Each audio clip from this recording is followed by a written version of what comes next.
All right, folks, welcome to Inside the Numbers with the People's Pundit. It is Friday. I wasn't going to do this show, but change of plans. Life happens. Change of plans. I am a little bit upset, though, because it means I wasn't able to go and hang out with my daughter and see my daughter. But you know what?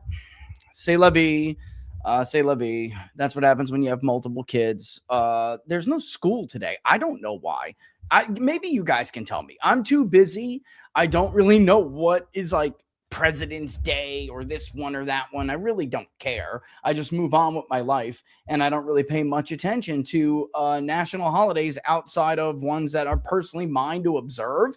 And I just work my butt off, and I pull away, and I pull away, and I pull away, and I interview, and I interview, and I interview, and that's basically it. Numbers, interviews, shows. All right. But I'm happy to be here with you today anyway, as a consolation prize.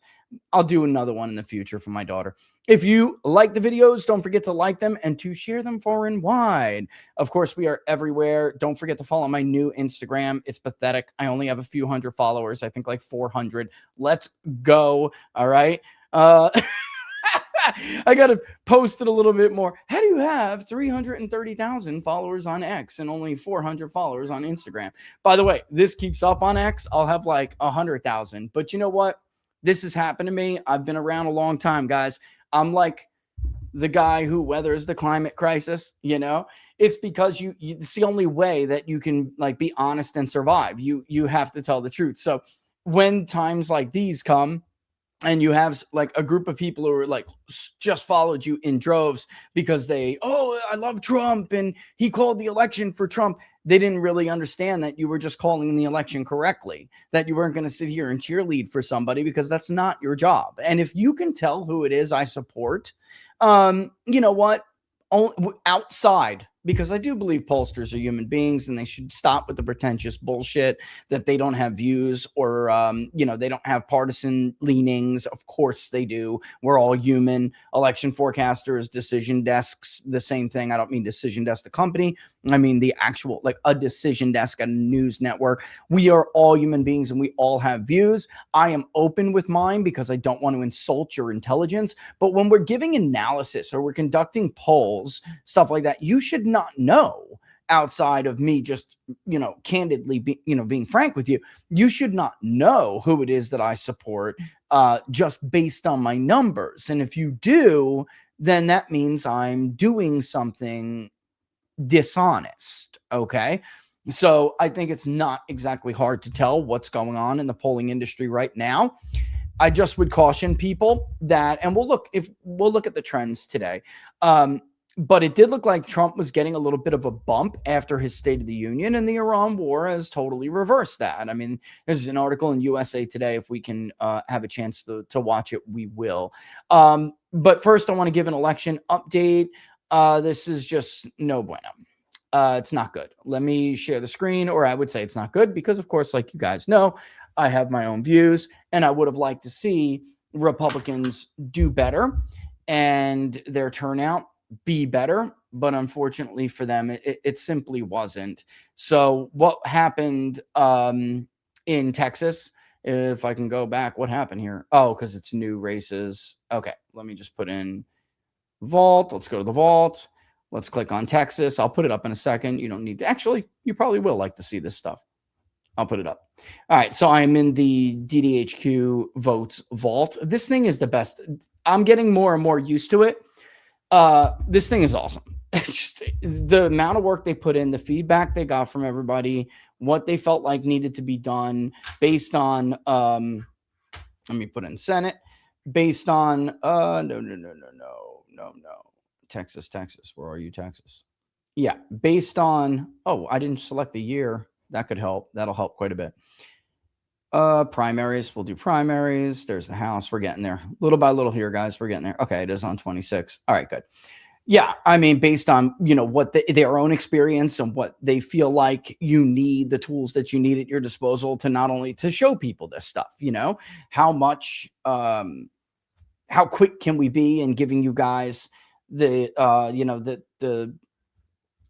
information to give you better coverage, right?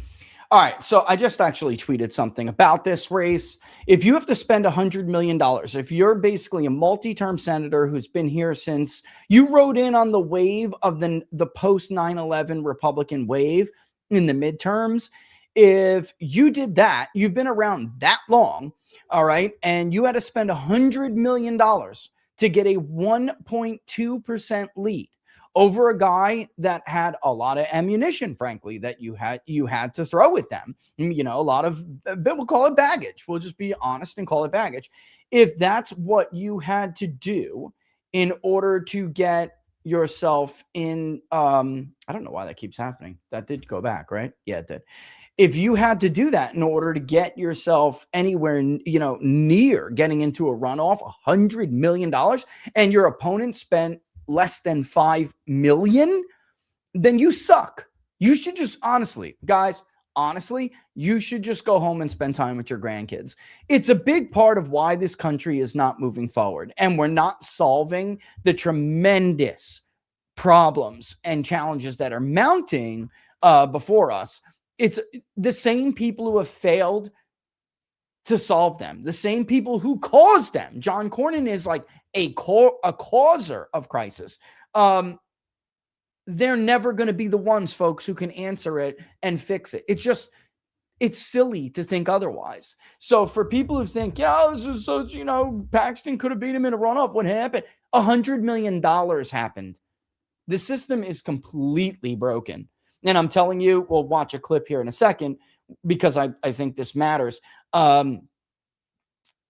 If John Cornyn wins this nomination, this seat is in real danger. It's already in real danger, and we can go over it another episode when we focus specifically on projections for the Senate. This is more of just an update, but it's worse than people really are allowing themselves to believe, including the ones I'm going to show you in a clip. The results from the predominantly Hispanic counties that I, for weeks, have been telling you to watch, and now the rest of the world is just starting to catch up on, speak for themselves. It isn't possible. The math doesn't make sense any other way. It isn't possible for them to have just found a slew of new primary voters. I can see the registrations. I know how many new voters were added.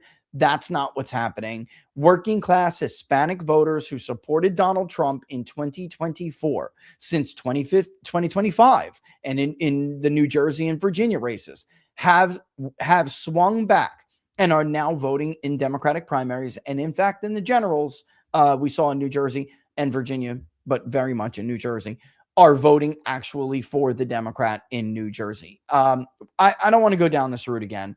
I told people what it is that the Republican Party needed to do, for free, what they needed to prioritize, and they didn't do it. They didn't listen. They took these voters for granted. They gave a huge middle finger to the winning part of their coalition, Trump's coalition, in 2024, thinking that the 30% of sycophants would be enough to win an election. It doesn't matter what you guys believe out there. This is math, okay? This is math. It doesn't give two shits about your feelings or your partisan sycophancy. It's reality. Those people, there are more Democratic votes in Starr County in a primary than Kamala Harris won in the general election against Donald Trump. I keep bringing that county up because it matters. It's one of the reasons we were telling Democrats, I think you need to prepare to lose here. You could see it. These are indicative. These are predictive of how these demographics shift, how they vote. And unfortunately, they are moving back to the Democratic Party. You can see how many total votes were cast in the Republican primary. Democrats outvoted Republicans by several hundred thousand. If we go to the new North Carolina Senate race, which Whatley won by 49 points, congratulations. You're the former chair of the party. You have a ton of people who did not and do not want to vote for you. They cast 625, just under 626,000 votes. And you can see for Roy Cooper, which was not at all a contested Senate race. He's the former governor, Democratic governor, obviously, two-term, won a tough re-election. but has the veneer of Southern conservative Democrat. It's bullshit. And anyone who lives here knows, if you're a political person like us, everyone knows it's a farce, but the people of North Carolina do not. I am telling you right now, he is not Sherry Beasley. And right now, it looks like Roy Cooper will win North Carolina fairly easily over Michael Whatley. I'm sorry to have to break that to you and tell you that, but if you're a Republican and you want Whatley to win, but he is decidedly the favorite at this point. Decidedly. Right? It's the same thing. I'm watching a lot of Republicans try to cope the way that I watch Democrats try to cope when I watched the primaries in 2016 and in 2024, and et cetera, et cetera. They just don't want to hear it. They want to tell themselves fairy tales. It is now becoming pretty much known, right? Accepted among the more smart, I should say. There's not too many smarter people in this industry. I'm actually constantly surprised how stupid people are in this industry. I'm constantly surprised. Like today with people in the economic news, we're going to go over, well, if the economy heats back up, that'll do it. No, it won't. I'm surprised at how many people don't understand what it took, what it takes for a right-wing coalition to be electorally successful in this country. In November of 2018, the economy was ruby red, and they still lost the House badly. And they did limit damages in the Senate because of the partisan nature of the Senate map. But that does not appear to be saving them this time. I'm going to play this right now, but there is one thing that I do disagree with Mark on. Mark, I'm sorry, bro, but you're wrong. I'd be happy to tell you why. If the election was held today, I think that state would go Democratic. Republicans are lucky that they have nearly 9 months to try to fix this and clean this up. However, the news today is not a good sign. Why? And I don't want to jump blocks and segments here, but it's not a one-off. It's not. The economic news today is not a one-off, and we're now in a war that is likely to strain supply lines and restrict consumer spending even more. This is not a transitioning labor market like I saw some idiot, stupid grifters cope on X. This in Trump's first term was a transitioning labor market where our goods producing sector was being re-beefed up, right? It wasn't being done at the expense of the service sector, and we were slowly chopping away at the public until Trump listened to McCarthy and Ryan, and it all went haywire after that. And then COVID came and it really went haywire. But that was a transitioning economy. And unfortunately, COVID killed it just as the housing sector was coming back into play. So the economy would basically be running and firing hard on all 4 cylinders. It's tragic. That's what the elites do. They wreck everything when we're about to accomplish something.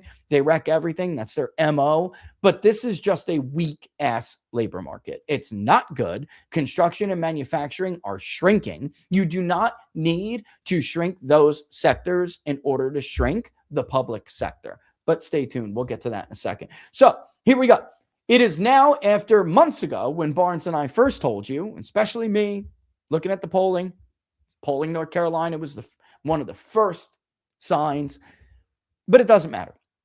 Polling South Carolina is another one, by the way. It doesn't matter. We knew early, and we knew why. The panicking. Why the Senate was in danger. And Republicans had a false sense of security. I tried to break some of you out of your bubble. You didn't want to listen. Guys, here's why they call those mental constructs a bubble. And not like a concrete cell. You're in a cell. You have imprisoned your mind, whether you realize it or not. But here's why it's called a bubble. It's easily popped. It will not save you from reality. And thank you, Sean Davis, yesterday for posting what you posted. There is no world where it doesn't matter. Political problem, a life problem. There is no world where you can solve a problem by ignoring the fact that you have a problem.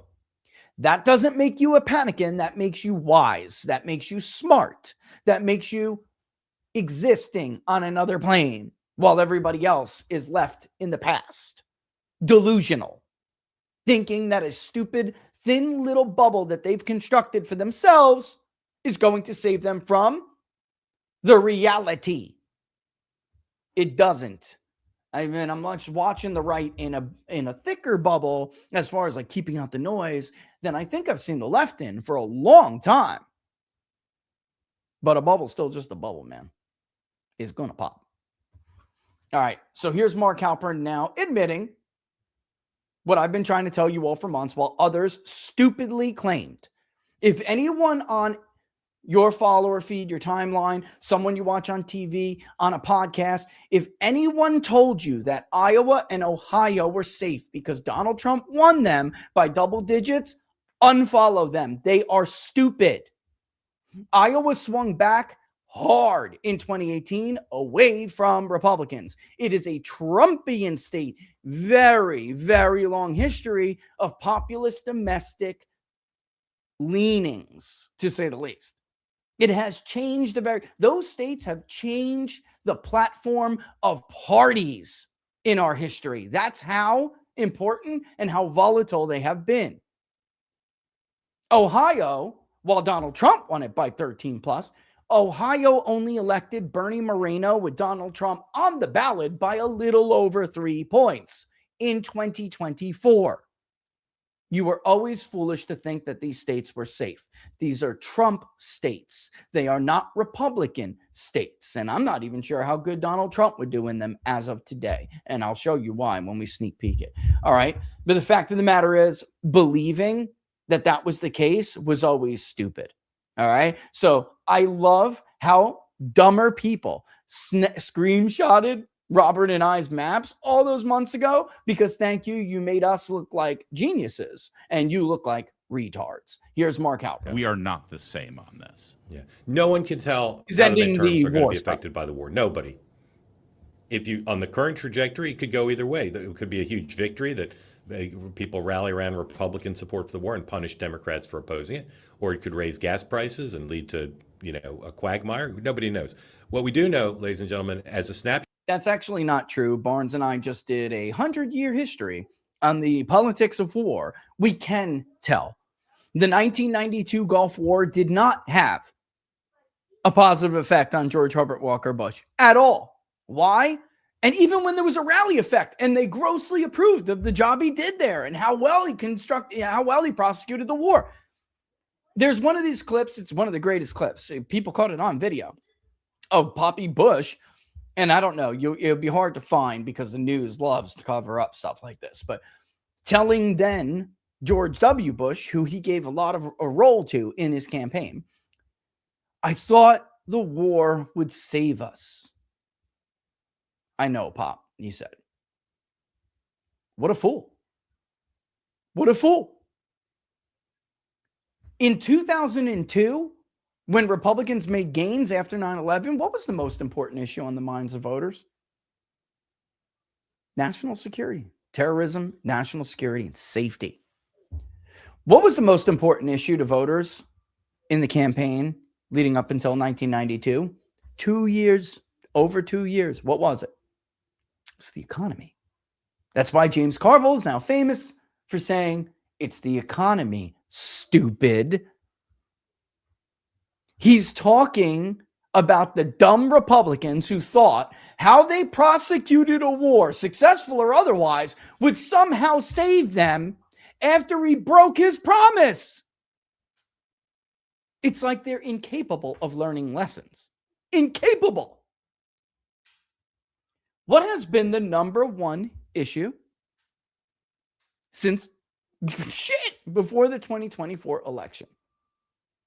Then again, it was like, for a while, there was immigration was up there too. I remember Steve Cortez and I tried to bang on the double I's, inflation and immigration, the two I's, inflation and immigration. The number one issue is inflation. What is the war going to do to inflation? I mean, this is ridiculous to say. Nobody can tell you how it. Yes, actually, we can. There's 100 years. You can even break them down into proactive versus reactive conflicts and how voters reacted to them there. When you prosecute a war against the wishes of voters when it is not their priority, the average exile for that party is 8 to 12 years. All right. It depends if you do pre-Vietnam, post-Vietnam. All right. So that's not true. I disagree with that. But here we go. Shot of where we are right now in the polling, Republicans would lose a lot of seats in the House. And today, I think would lose the Senate. Not Texas, but they'd lose Iowa and Ohio. Mark. They would today. They would today. Based on the polling that I've seen, Absolutely. They would. Now, there's plenty of time. Things could change. Based on the polling that I've seen, they would. Everybody shares polling with Mark Alpern. Even I share polling with Mark Alpern. I'll drop it in his DM. Okay, you know. But he has most definitely seen the National Republican Senatorial Committee's polling. And I've put that map up for you. They lose Iowa. They lose Ohio. He's right. They lose Michigan. Michigan's not even close. I don't care about those stupid polls you keep seeing. Michigan is not even close. Mike Rogers could not close the deal when Donald Trump was on the ballot. Excuse me, I have heartburn. He's not going to close the deal now. I'm sorry, just a reality. North Carolina, gone. Not even close. And again, for people who say, well, the polls are usually like overstating Democrats early in North Carolina. That's true. The polls typically do. This pollster does not. This pollster has never found an 8-point lead for either candidate this early in the race. Never. North Carolina, the biggest lead that we have ever found in the state of North Carolina until Roy Cooper was Donald Trump. In 2016, I believe he had the biggest lead. Bigger lead. It was like 4.7. That's it. Even in 2024, which those of you who followed us, you know we nailed Trump's margin on the dot to the 10th of percentage point. I think we understated Kamala Harris like 0.6 or something. Nailed it. And that was a very, very Trump favorable election. We have never seen what we're seeing now. Never. So North Carolina out. The NRSC's polling also has Mary Peltola slightly ahead of Dan Sullivan in Alaska. They can thank Lisa Murkowski, their homegirl, for that. Lisa Murkowski is most definitely responsible if Republicans end up losing Alaska in 2026. That will be Lisa Murkowski's fault. All right, let's just put this up for a little while but longer. But what I was going to say real quick is Texas is a coin flip. It's a coin flip. Why? Because you can't lose independents by 10 points in a state like Texas if your base does not show up to vote. And they did all right, but guys, they needed to do better than all right. And it's more than Democrats have the motivation. I can go around the map again. If you didn't follow us on Tuesday night for our election coverage, they are getting Trump voters to vote for them in their primary. That is happening. Those people aren't coming back in November to vote for freaking John Cornyn. It would be hard to get them to vote for Ken Paxton. Their only hope, their best hope, is that Paxton is the nominee and that he can juice turnout. And that somehow they can, if they do edge it out, it'll be very, very close.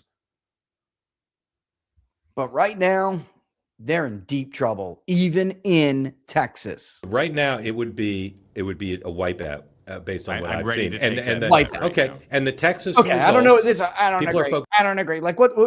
Okay, delusion. Okay, stay in your fucking delusion. Like I don't know what to tell you. I don't agree. I don't know. Are you gonna agree? Where will you be on election night, bro? I don't agree. Like I wish we could just have the election right now to shut up all those idiots. Yes, there's 8-9 months from now. There's nothing to debate. We could all have our nice little opinions. You can have yours. I can have mine. We can all cherry pick the polls that you suddenly believe because they're gaslighting you into it, by the way. You can suddenly believe them, but it doesn't matter. We have votes now. You're wrong. I don't agree. Okay, douche nozzle. Tallarico's going to get more votes in Starr County than Harris did in 24. I don't agree. Take that shit all the way to your victory party that you'll never have. It's ludicrous. You live in that's not even a bubble. Dude needs a straitjacket It's ridiculous. You stupid. It's just dumb. Davis is right. It's just dumb. It's stupid to just pretend like you don't have a problem. It's stupid. Let me show you your problem, actually. I told you we would transcribe some interviews, okay? Amazingly, there's something that we do. When we want to know certain groups, all right, there's ways that we'll individually target these groups because, as you guys know, and I've told you, it's like heresy once upon a time to say, but it's the truth in the polling industry. The principles of randomization have basically been violated, like a redhead. Well, never mind. They've been violated. All right, we all don't have landlines, all right? Cell phones are usually pretty good as far as how much of the voting population owns a cell phone. Now we have to talk about what demographic groups participate in those interviews in that mode at certain rates versus others. Panels are great. If you have a large enough panel, certainly increasing sample size is basically the one and only tool you have to combat low participation rates, where you can demographically design the panel to make sure that it's representative, et cetera, et cetera. There's certain groups that still remain extremely difficult to reach, and extremely difficult because they have their own demographic subgroups, and within Hispanics are a great example. And within those demographic subgroups, they have very different opinions. Typically. That's how we were always so much better than everybody in Florida, at least in the beginning. That's how we always did. And people just didn't realize you could not random digital dial 80 Hispanics across the entire state of Florida and think you were going to understand the differences between the Puerto Ricans who live in Central Florida and the I-4 corridor and the Cubans who live in South Florida, or the Mexicans, by the way, who live in North Florida. It was ridiculous. But the fact is, there has to be certain ways sometime to get certain people who, especially during times of response bias, you can go and find. And, there's different, I'm not going to give them away, but there are different methods that we use so we are not subjected to response bias the way that other pollsters are. And I find it kind of laughable that some people actually accuse our own polling of being a response bias. Yes, the guy who wrote the book on how to avoid response bias suddenly fucking forgot. Like, you just sound stupid. But I wanted to show you something because there are a group of independents that are particularly difficult to reach, especially when we see things like this happen. What do I mean like this? When one side is depressed, their independent leaning voters are also depressed. All right. And it may make pollsters think that independents are swinging hard one way or another, and that's not necessarily the case. It may be that you just didn't reach those votes. Now, when you drill down on the likely voter model, if they're not going to vote, they're not going to vote. So that alone can make it look like, Democrats are going to win independents by this huge margin, when in truth, it probably will not be that big. The real difference will come from right-leaning independents simply not showing up to vote. Okay? Here is what we found. The phone polling is just egregious for the president. It's egregious. It's kind of funny because overall, it's way worse. However, there is an intensity of support for him that is not in the overall sample set because any other data collection mode is just not there. Why is that? Certain men you can get on a cell phone that really just don't like to participate in others. That being said, here are some responses that we told you we would transcribe. Super short. You'll notice a lot of people will start when they're being interviewed by saying, if you say, and I will read you exactly how it's worded. When you say, can you elaborate on your responses given to the last two questions,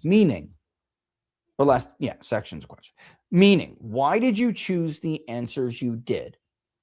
And the questions that are in there that we're referring to are questions relating to the Iran war and war in general.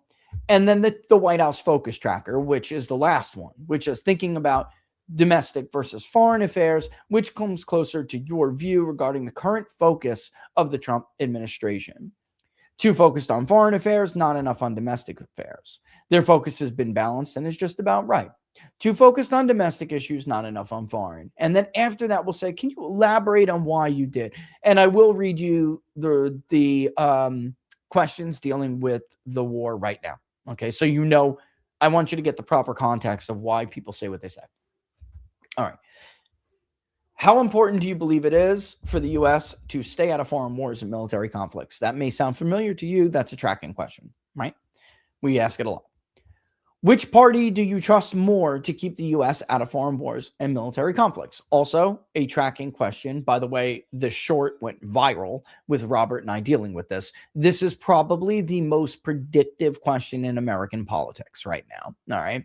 It tends to mirror who voters trust more to keep them out of war, tends to not only predict the winner, but mirror the margin itself. Very close, very close. And we can show you that when we look at some of the other stuff, but I've been over this quite a bit, guys. In 2016, we asked this question all through the Rust Belt. It was really the first scream to us that Hillary Clinton was in trouble. Okay, like in trouble. There was a slight edge for Trump in Michigan. And so it was, 1.5. In Iowa, it was not at all a point. It was like Trump plus 10. In Ohio, very similar. Nobody at that time, though, ever expected Trump to win by those margins in those states. Pennsylvania was like Trump plus 5, I think 4, something like that. Then fast forward, by the way, to 2020, and it was like tied in Minnesota in 16. And then fast forward to 2020, and Minnesota was Biden plus 13. Michigan was like Biden plus 4. So you could see that Trump had lost his perception. And the reason for that is they just thought things were really unstable. It's not that Trump was viewed as a pro-war guy back then. People were convinced by the narrative that Biden would return us back to stability and a return to normal and decency. Do you remember that? That's what did it. Ironically, Trump still was like slightly ahead in Pennsylvania. And I don't mean a lot, 2 points. It was like 0.4, 0.5, may have been like 0.6 or something that rounded up to 1. And then he was ahead in Ohio. He was ahead in Iowa. So again, extremely, extremely, extremely predictive. Even when so many other predictive variables in election forecasting failed in 2020. And by the way, they failed because the Chinese exploited our lack of verification procedures that we just decided to put a moratorium on when it came to mail-in voting, particularly unsolicited mail-in voting. And if the Trump administration wasn't as distracted with foreign policy and foreign wars now, and also if the DNI didn't hate the FBI and the FBI didn't hate the DNI, and neither the DNI or the FBI trusted the CIA, they would come out and tell you the story, which they have not told you yet, which is that it deals with the Chinese, not the Venezuelans, by the way. I got to listen to the rubbish. All right. So, by the way, here's a perfect example. Here's an image right here. Thank you for backing that up. All likely voters, I trust Trump more than Harris, 51-49. Very close in Wisconsin. Trump won Wisconsin. It was not that close in Pennsylvania. And guess what? Pennsylvania was really not that close. Michigan, why? That should shock people, right? Wisconsin, if you remember, Wisconsin was supposedly the easiest of the 3 Rust Belt states to win. For any Republican, let alone Donald Trump. He was the first one called in 2016, and it was the closest one in 2020. Yet, in 24, that was not the case. In 24, Wisconsin was the closest. Guess what? So was the response to that question. Michigan and Pennsylvania, Trump kind of stomped her ass in those states. Even though we're looking at like 2 points, it's a stomping. And guess what? The results of that question were wider and wider than usual. Gee, if only we had another predictive indicator that efficient at telling us changes in trends and patterns, that changes that nobody was expecting, except for us, of course. That's why we stopped polling Wisconsin and we only polled Michigan and Pennsylvania. You remember that? Right. All right. Here's what some of those, and so where I'm going with this is some people tend, that's my son, some people tend a lot of people, when you say, can you elaborate, to start their response or their sentence with because. So they're transcribed. You'll see it. They all do it. I'm going to show you what is very typical of some of the answers right now and how quick people either say it or type it. And then I'll show you a larger composite because this isn't required. We don't require them to do this. We will just, the prompt will say, hey, buddy, I'm on. How was it? It was fun. Hold on, guys. I just want to give my son a hug. We Hey, just buddy. set up for performance. For tonight? Yeah. Okay, I'll talk to you when I'm done, okay? Love you, Pops. I love you too. Can I come watch it? Did you pay for the ticket? Can I buy a ticket? Yo, come on. I'm the People's Pundit. It's a lot. Tell them they have to get me in. I'm the big sign on the damn stadium field. It's a lot of late. I'm being serious. All right. You just got to tell them that I'll record. Next record my year. movie. when they come looking for that paper, just saying, you can't get me in the concert. I don't know. Next year, when the football team comes looking for their paper, I may have lost my checkbook. We're playing Grandpa's favorite too. I know. I want to come see it. Record my whole POV. Don't worry. All right. Playing in the mood. It's going to be fun. But could you ask, though, seriously, if it is possible? Could you ask Mr. Because B can't get me a ticket? Okay, so I'm sorry. Hold on, guys. I really would like to go. I got screwed out of my daughter's competition. Okay, So, like the whole thing is what's it called? It's not just a little performance thing. It's not like you're I sitting on know. the stage. It's a whole catering company. They're coming. They're serving like all this crap. I don't need to eat. No, but like there's reserved tables for people that already pay for the ticket. What? Yes. Yo, ask them if they got a reserve. We asked them if they got a reserve. I'm serious. See if they got. See, just do your old man a favor and ask B for me. Just say, hey, is there one seat? My old man. I don't need the dang food. I just want to watch the concert. All right, just do your old man the favor. Oh, I bet you he scrounges me up one. All right, let's get to it. Plus, I'll go look and fly. All right, so here we go. Because our president is far too concerned about foreign affairs and not enough about domestic affairs. Simple enough, right? Because the president needs to do a better job. Some people just give a really simple response. And again, it's not required. We don't require them to do this. They will often say no, and we just move on. Actually, while I take a vape, you guys can see bigger. Because the war needs to stop. Fix the economy first.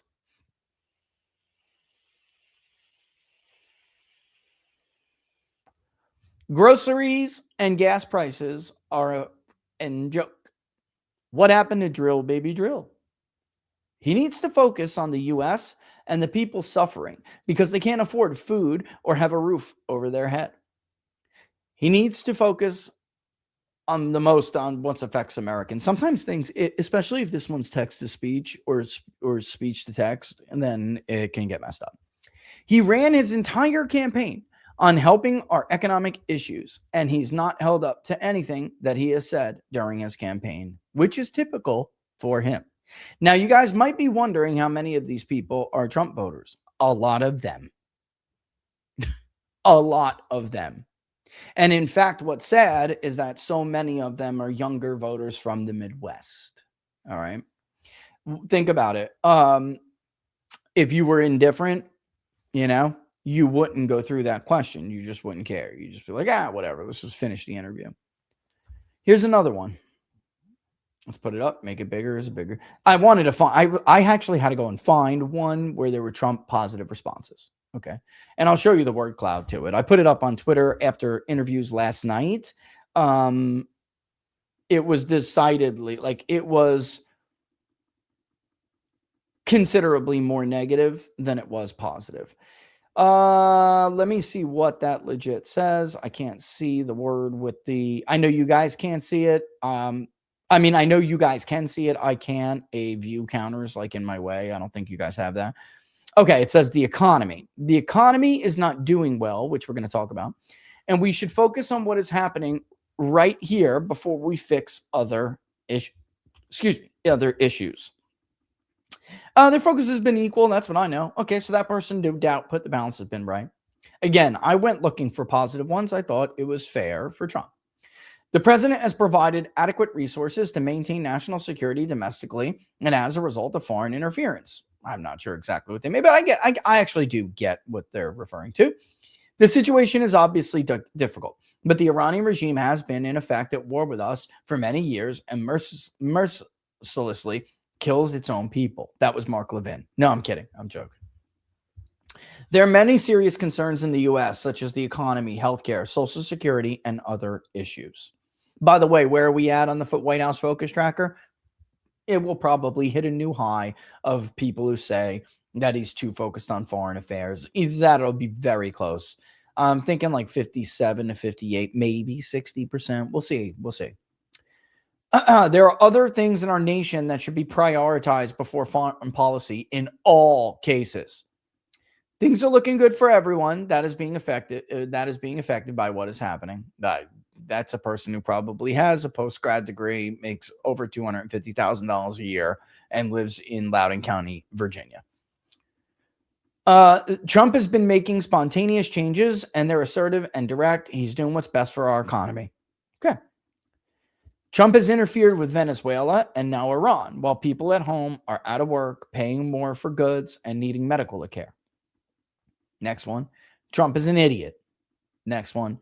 Trump is focused on how much money he, his family, and allies can make. He doesn't care about the people. Oof.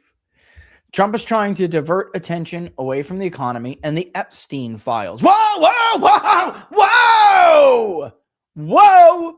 Hold up. Hold up. That can't be right. According to stupid people, nobody ever mentions the Epstein files.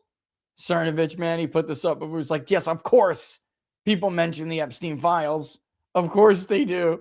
Of course they do. A lot, in fact. The entire reason for accountability and corruption skyrocketing in our rank distribution is because of the Epstein. That and like a lack of prosecution of Comey or Fauci, the auto pen stuff. Like there's a lot of people who mention that and they can't stand it. So like that's why eventually we'll cross tabulate who says what with what. Okay. But oh my God, nobody brings up the Epstein files. Yes, they do. Trump loves America. Yeah, and listen, I think Trump loves America too.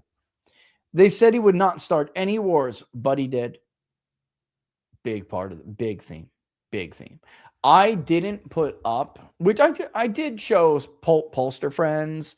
I showed others who, like, obviously I speak to differently. Some of the stuff I seriously could not put up.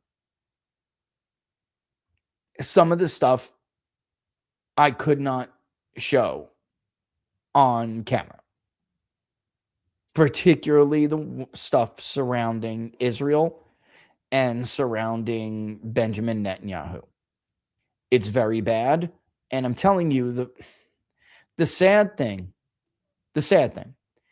is that they very much think Donald Trump was dog walked into this. All right? They do. They think Trump was dog walked into this whole thing. And I'm worried that, you remember the lie?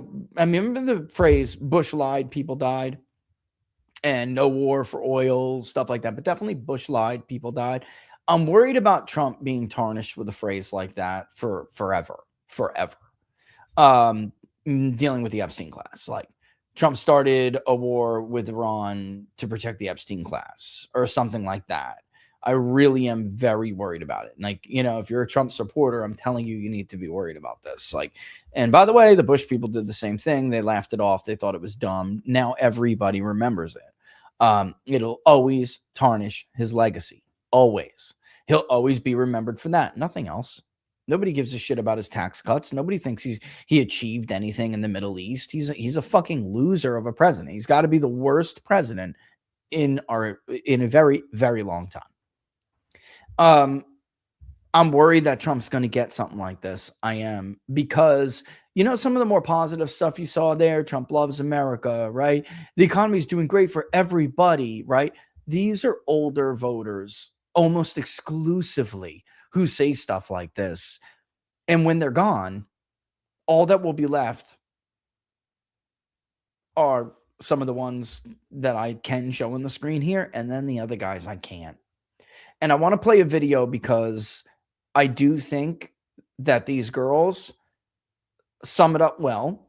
And because they're on camera and they know they're on camera, they handle themselves and they acquit themselves very well. I was very impressed with these two ladies, Brooke and Megan, I'm going to show in a second here. But they are the consensus among voters who are millennial and below, Gen Z, millennial, right? The baby boomers, the traditionalists are basically all gone. Baby boomers have two really generations that make up baby boomers. That's why we separate our age buckets the way we do. When we do the age detail question, we're showing you that there are older baby boomers and there are younger baby boomers. Gallup does a really good job explaining that, by the way. But because they did a whole study on baby boomers. We already see so many of the older baby boomer generations are phased out. And that hurts Republicans with the 65 plus demographic because the super senior demographic is still more Republican. The 65 to 74 is not. It's not. So by the way, 45 to 64 is the biggest. 50 to 64, even we can shrink, is the biggest single age bucket in the electorate. And Republicans are hurt. Trump was romping with them in 24. Republicans are getting hurt badly with them right now. And I worry about that. And eventually they'll age up to be the 65 plus. Of course, every election cycle, somebody moves an age bucket. A good chunk moves an age bucket. That's why people who wait for exit polls are stupid and they're wrong, because everything changes. Every 2 years, it's like the job of a pollster to figure out, not to wait for a prior midterm or to wait for the prior cycle. The electorate changes. It never stays the same, ever, including with party, which is why we don't wait by party. All right. The country will tell you what the party identification is. Registration numbers are they're more static and they lag. Whereas identification or affiliation is more fluid and it's a leading indicator. You never tell the country what it is. By the way, after 16, when all these like right wingers who are now like, you keep changing your party. Okay. Douche nozzles. That's how I did 16. Every show I went on after that. How did you do that? And why was your electorate more Republican and turned out to be right? Because I don't tell the electorate what I want it to look like. I listen and it will tell you what it looks like. And that's all I'm going to say. Everyone else got to figure that shit out for themselves. Anyway, here's Brooke and Megan. I want you to hear their point of view, because I think you really, really need to pay attention to it. And by a couple of our college students. Every so often, we like to do a segment devoted to them because it's kind of what it's all about. It's what Charlie dedicated his life to, reaching the next generation. And today we have Megan Doyle from Rutgers University and Brooke Christie from Appalachian State University. Welcome to the show, both you ladies. All right, so I want to start off by asking you guys to give us the vibe on campus of the strikes against Iran. What's the vibe? What are people saying? Let's go ahead and start with you. Be honest with us. Yeah, be honest. If it's bad, tell us. We want to know. We want the unvarnished truth. Brooke, you first. Yeah, I think at my campus especially, people are very upset with the United States and their involvement. I think that a lot of direction is pointed at Israel and questioning our allies and the motives in that way. Mm-hmm. And Megan? Mm-hmm. Yeah, I got a question, definitely Brooke? I'll agree show it to that you. it's the same vibe that we're having on campus. And I think more people don't want to see another war. Copy. So are you seeing Actually, Andrew, I'm going to pause you there for a hot second, buddy. A hot second. A lot of these young people, you may hear things. And by the way, I am writing a book and you're going to hear about this pretty soon. But a lot of people they like believe these myths, and you hear these myths like the younger generations have, like more conservative than the others. No, it's not. The younger generation's getting more, is more Republican than, no, it's not. Okay. It's not at all. Neither are true, but it doesn't mean Republicans can't win them. Trump did amazing with them. All right. So I want to show you something because I don't know how many we've spoken to already today, but I'm about to find out right now. Let me stop that screen share. Let me pull up the others. Okay. We'll find out how many independents today. 105 interviewed so far today. We don't start in the morning, so that's why. All right, so these are just independents. Oh, I have to take her down. Hold on one second, Brooke and Megan. We'll be back to you in a second, girls. All right, you'll notice independent, something else, right? So this is by phone, so they're certainly more active. There's a reason we're doing it this way too. We always do it this way. Extremely above 55, bad news for Republicans. Okay. I want to show you something. Where is it? Okay. Oh, God, that's ugly. Oh, my God. Oh, my God. That's the worst we've seen so far. Okay. You can't really see it. Scrolling through here, and this is the question that is really, it's an important question. How important do you believe it is for the U.S. to stay out of foreign wars and military conflicts? David, are you watching right now? Look at what independents are today. I just went over this with David last night. I think it was last night, right? We were talking about the numbers. Look at how bad it is today already, David. Okay. The other day, very important overtook somewhat important, like overall. It's very important. We stay out of foreign wars and military conflicts.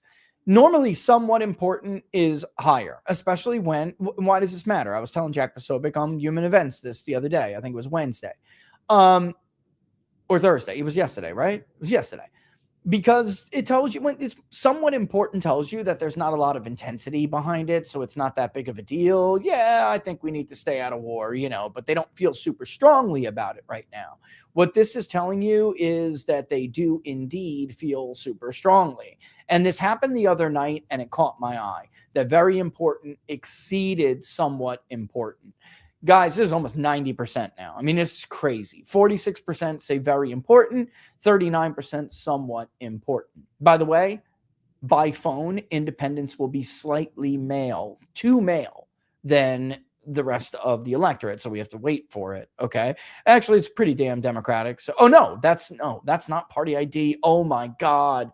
Which party do you trust more? Obviously, they trust Democrats more to keep them out of war. Neither is in second place. The Republican Party is in third with 25%. The Democratic Party is 38%. You don't, unless you mention specific candidates, like I showed you on the polling from the Rust Belt. And by the way, that polling was done right before the election. So a lot of people decided. But even now, at this point, when you say parties, you'll get a lot of undecideds and neithers.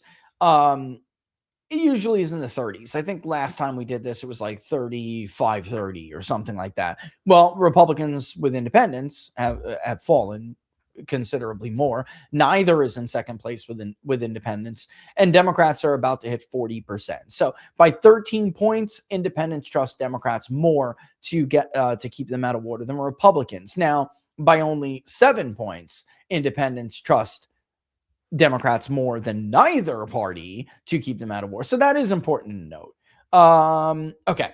Do you think, oh my God almighty, do you think Israel, as this is bigger again? I think it was what last night, 58.5? I think it was 58.5 last night. Do you think Israel has too much influence over U.S. foreign policy, just enough influence, or none at all? 69.5% of independents say too much influence. Just about right is 24. None at all is 7. Did the Trump administration articulate their reasons for the military action? 69% no, 31% yes. Do you support or oppose? There has been a rally around the flag effect. All right. And because before the action, we only got like 20% who said they were 21% that said they supported a military action against Iran. Look at it now. I mean, that's a rally effect. This is the best Trump's going to get. And yet it's 57.2% who oppose. And it looks like just under 40 or just 40 on the dot say they support, with 3% unsure. So I wanted to show that to you because that's like the girls are articulating this consensus. This is independence. But of course, how is it going to look if independents look like that, guys? Right? The girls are articulating a consensus view, and that is a part of the Republican Party that, or right-leaning voters, because they obviously support Donald Trump, that isn't rallying to the flag. They're not rallying to the president on this. They'll say, look, I support him. I support him. I hope this succeeds. But I didn't want to do this. I don't want to do this. And by the way, we got dog walked into this by Israel, and I don't really think this is a good thing. Like, that is the consensus in this country. So when Megyn Kelly says, you know, I just don't support it, and I think these Americans died for Israel, not for the United States, everyone loses their shit on X. But guess what? That's how America views it. That is how they view it. So it just doesn't do any good for you to just put your head in the sand and pretend like everyone believes Iran was this imminent threat, and they believe they bought Mark Levin's, BS about intercontinental ballistic missiles and nukes pointed at San Diego or Chicago. What do you say? Chicago, which is square in the middle of the continental U.S. Ridiculous. They don't believe it at all. They were a threat. No, they weren't. Nobody buys it. Don't even lie to people. Just say the Ayatollah's a piece of crap. Eventually, they were going to get a nuke, probably, So I killed him. W. Let's come home. That's it. Just do that, Mr. President. The hell with it. Tell Bibi to go kick rocks. Tell Miriam to kick rocks. This is bad. The only question is, and I appreciate Mark Halpern's optimism. But the only question is, how many people are you permanently going to lose by keeping this up? It's not worth it. It's just not worth it. And by the way, you know what's probably the reason why? Because it started to get reported last night. Then a military investigation concluded that we killed those girls. We killed them, those kids. That's probably, I don't know. I'm speculating. Admittedly, I'm speculating, but I'm telling you that news is not going to go over well. War is hell. Okay. The reply guys are amazing. You ever fight one? You ever kill any kids? The hell would you know? You're right, though. It is hell, and bad things do happen. So when you go to war, it better be for a better reason than Bibi Netanyahu dog walked me into it. Or at the very least, the country. And why wouldn't the country believe that? Why would you even be surprised that they do believe it? You gave an interview with the New York Times and the Washington Post, and one of them quoted you as actually saying, I didn't have a choice. Israel forced my hand, essentially, but he said, I did not have a choice.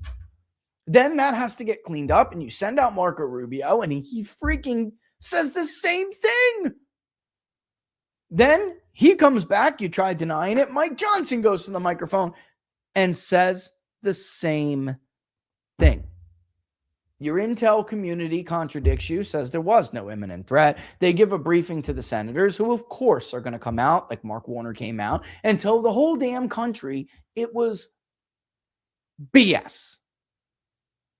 So don't be surprised because the whole country doesn't take what you're saying now with any degree of seriousness or credibility at all. This is what they will believe. I'm worried when I told you before that I'm very worried about Trump getting painted with a label, a stigma, the way that we say Bush lied, people died. This is what I'm talking about.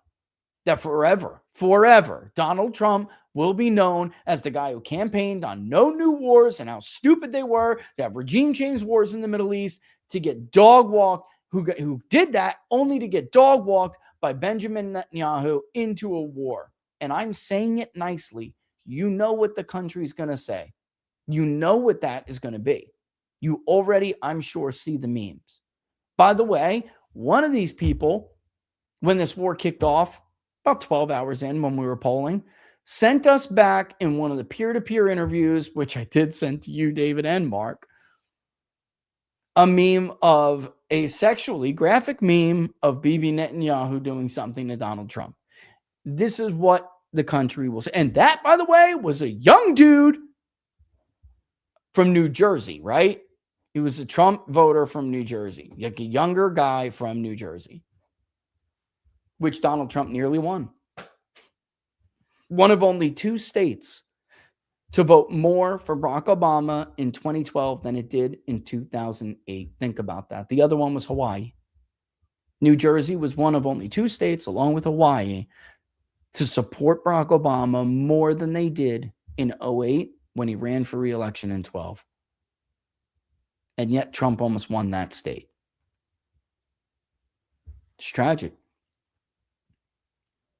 Trump's comeback was the biggest political comeback in U.S. history. It definitely is more impressive than the comeback by Richard Milhouse Nixon, which by and in its own right was extremely impressive.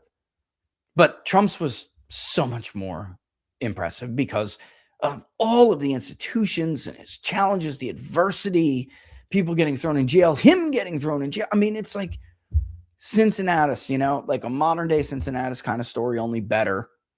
Because Cincinnatus could just raise an army and take shit back. Like Trump had to actually work within the parameters of our system, which is a system rigged against people who want to make average people's lives better. And yet, that political comeback has been almost dismantled in a little over a year. When we get older and younger people who didn't live through this experience, start to want to learn about it, they're going to ask us, hey, because we lived through it, and they're going to say, how incredible was that to watch? And oh, by the way, how the hell did it fall apart so quickly? And here's what they're really going to ask us. Why didn't everyone see it? Why didn't anybody listen? It's going to be obvious to them now.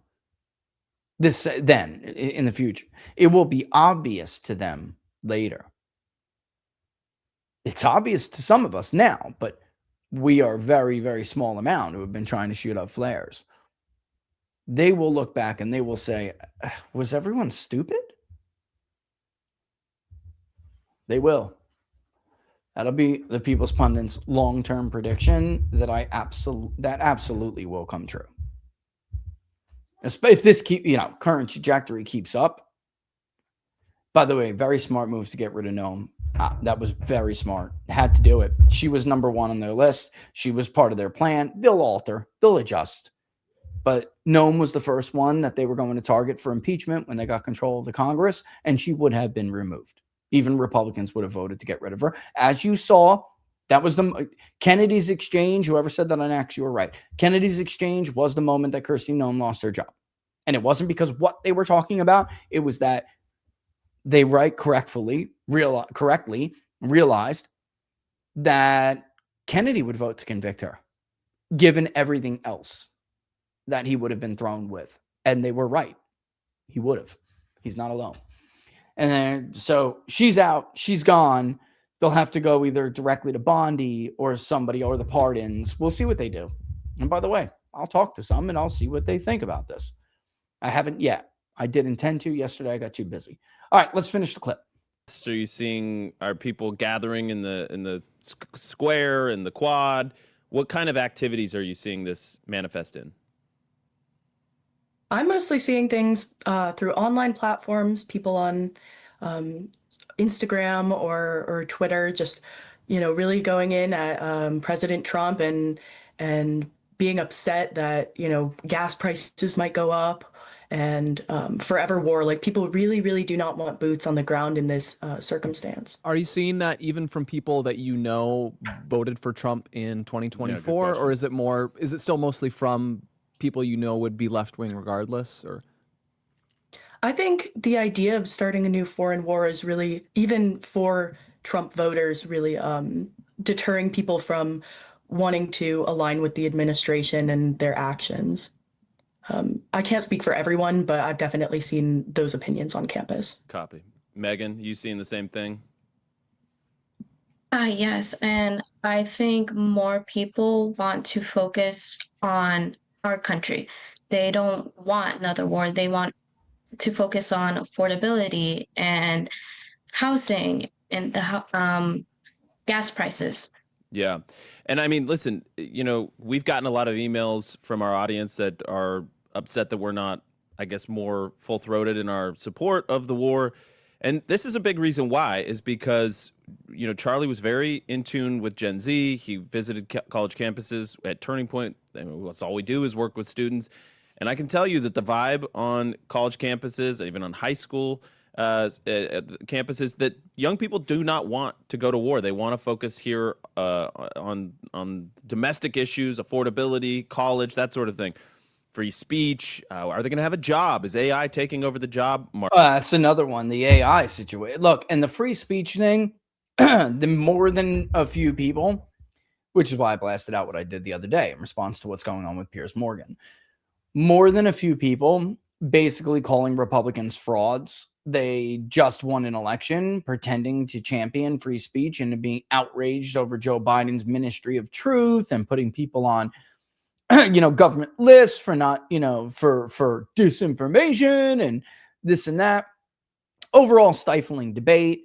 And yet here we have an administration actively engaged in a censorship program. I mean, they have the attorney general personally involved in expulsion cases from college because one of the students may or may not have put their hand on someone's shoulder to ask them about an IDF shirt they were wearing. I mean, by the way, the version of events that Pam Bondi gave is so far removed from what the witnesses say happened in that hallway. It's unbelievable. I mean, she's not that much of an idiot. She has to know what the witness statements say. They're engaged in very clearly an attempt to censor anyone who criticizes Israeli foreign policy or our relationship with Israel. And it's being couched and, cloaked in this concern over anti-Semitism, rising anti-Semitism. That's total BS. Everybody knows it. It's creating anti-Semitism. You're telling Americans that they're not allowed to have opinions about things that they find to be, grossly unacceptable and are squarely within the scope of acceptable American debate and discourse in this country. There's no doubt. Everyone can see it. This one's getting sued. This one's getting expelled from school. This one's getting threatened with their job. This one's getting threatened with prison time. You have a Republican congressman calling for something like Tucker would say, criticize, by the way, Tucker. Everyone's so happy that Trump trashed Tucker. He's one of only 3 people who have a majority favorable opinion among a very fractured Republican coalition. You're cheerleading for your own demise, you stupid fools. You're cheerleading for your own demise. Tucker was critical in the effort to get young men to vote. If Charlie was still around, he would tell you that. Tucker Carlson's shout out was the single biggest day registration in 10X Votes app's history in 2024. The single biggest day. I wish I could say the number without giving away probably proprietary stuff they don't want me to give away. But it was my job to track those things. It wasn't even close. And the vice president was running all over the country saying, sign up to 10X Votes, sign up to 10X Votes, sign up to 10X Votes. And he was enormously helpful, enormously. But one day, the one day Tucker did that, boom, it exploded. In fact, I mean, do we have that? I know I want to talk about the economy real quick, but do we still have this by any chance? No, we have my interview with Tucker from Fox News days. What the hell is that doing there? Oh my God, we do. This is it. I think this is it. Hang tight. I don't even have to play the whole thing, but this is the interview I'm talking about. But the people of this country are loving, good people who are being led by the worst people who've ever led a country. And that is just true. I think that's true. I mean it. My love of Americans and my loathing of their leaders deepens every day that we're on the road. It really, really does, because the disconnect. So what can you do about it? Well, you can vote. I don't think I've ever encouraged anyone to vote ever, but I feel like in this state it's particularly important. I'm not a political person. I'm not here on behalf of a candidate. Probably guess who I'm voting for. I actually am voting this year. I am. But I do think people should vote in the state of Michigan, because there's absolutely no reason you should be led by people who do not share the most basic values of the people of Michigan. And I mean I always beat up on the East Coast of Michigan. My wife is actually from the Detroit area. I know, boo. Oh, I agree. I know. And whenever I talk about Michigan, I'm like, there are actually two sides to it, and the West Coast is way nicer. But the truth is there are super nice people over there too, and Northern Michigan is just like a wonder. It's incredible. And none of you deserve your leaders, none of you. I don't care, it's true, even the people who vote for them don't deserve them, if I can just say. You often hear we get the leaders we deserve. That's a total lie. No, you don't. No, you don't. And you see that around the world. I've been in plenty of countries with horrible leaders. Those people don't deserve them. Nobody deserves leaders like that. And so I did hear of something really cool today. I've never done anything like this, but I'm gonna do it now. There's actually a website in the state of Michigan where you can find people who probably would vote for the candidate you're voting for, but don't vote. And you can look them up. The voter rolls are right there. It's called 10X Votes. And you can go on there and just contact people you know and be like, hey, by the way, we don't deserve this. These people are horrible. And we're not horrible. We're great. And if you're frustrated with these people, even if you don't think the system works, even think it's all fake, even think they're gonna steal it in the end, that's not exactly true. You can overwhelm their malintent by your voting. And at the very least, you can give them the largest middle finger ever wagged in the face of anybody by voting against him. I do think it's important. Yeah, that finger, the one you just waved. That's right. All right, so, right, that finger. I should ask Drew if he'll let me, because I'm telling you that shout out that you just heard from Tucker led to an obscene amount of new registrations, not just because of who was in the crowd, but because the Associated Press and CNN decided they were going to cover it and mock 10X votes, which was exactly what we wanted them to do. And it led to even more. Was it Joy Behar? Joy Behar tried to sign up because of the coverage of that. It was incredible. She tried to scam the system. Duh, Joy, you have to actually be a resident. Anyway, I think Rachel Maddow did too. I want to say it was like Maddow. I know it was Maddow, and I think it was Joy Behar, or it could have been Whoopi. I forgot. I'd have to go and look up, but it was hilarious. And I'm telling you that one shout out got more votes for a Republican presidential candidate in the state of Michigan than Mark Levin has influenced his entire career in radio screaming into a microphone. Period. And I will ask Drew whether or not he will let me share the numbers. It also gave them the proof of concept to be able to say, if we're quick, we can scale this up in other states. Pennsylvania, which already had the database and stuff, Wisconsin, and other, and I mean, it was mainly a Rust Belt focus, but it was like, we know Trump won 10,000 votes, very close. We know what Biden surprisingly didn't win it by that much in 2020 compared to how much some of the other parts of the country swung. We know exactly how many voters are out there that can be persuaded. We just need to go and get them, and it needs to be done the right way, because the models have to be different for the right and the left. They're totally different people, totally different personalities, totally different behavioral profiles. They don't listen to, I'm not giving stuff. All right. There's different ways to motivate different people of different political persuasions. Shocker. And 10X Votes is designed to motivate the right, especially low propensity or no propensity, but right-wing in worldview voters. And so while you're laughing it up and, oh, Trump slam Tucker, okay, you're cheerleading the end of your movement. You're cheerleading the end of your movement. You could not have done it without people like Tucker's help. You couldn't have. Sorry. And I know that certain somebody absolutely hates when people say things like that, but it's true. Doesn't matter. That doesn't mean it's not true. And if you would have won, you would have eked it out. Because I know the numbers. I know exactly how many voters were touched by different efforts.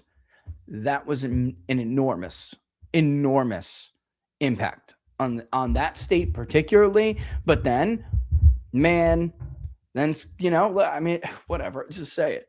And then Pressler calls and he's like, hey, Rich, can I get access to that in Pennsylvania? I mean, it snowballed. It was huge. Huge. So everyone who doesn't think there's this fracture, let me just say this before I move on to the economic stuff. Laura Ingraham had Mark Penn, who's a Democratic pollster. He's a smart guy on last night. And she had on, I forgot who the other person was. He wasn't even a pollster. Ben Dominic, right? What's that? I don't know. Some fat neocon, big con dude. And they're on there. And the entire segment is to look at these polls, Fox poll being one of them, which is hilarious. And I believe the other one was CBS. And the idea was to show like 98% support this in Iran and there's no base fracture. It's propaganda. It's a scam. All right. First, it's false. That's what matters. It's false.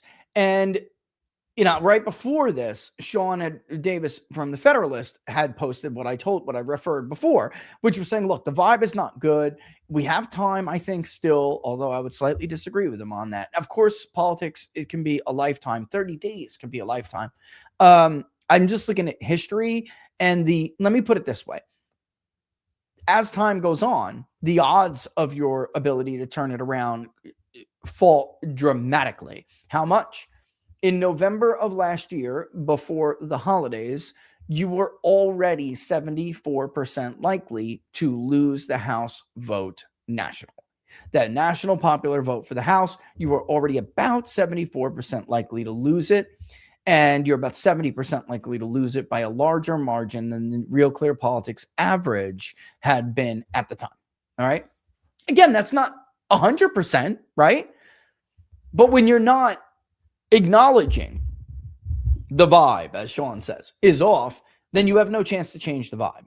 And the fact is, what Laura was saying is totally false. All right. So I knew this was going to kick up the bot things, but she's gaslighting, cherry picking, right? And just totally omitting relevant data points. And how would Ben Dominic even know from all of the thousands upon thousands upon thousands and thousands of interviews that Ben Dominic conducts with the average voter in America for polling or research or focus groups or whatever? How would he know from his extensive research doing that over the years since Donald Trump came down the escalator?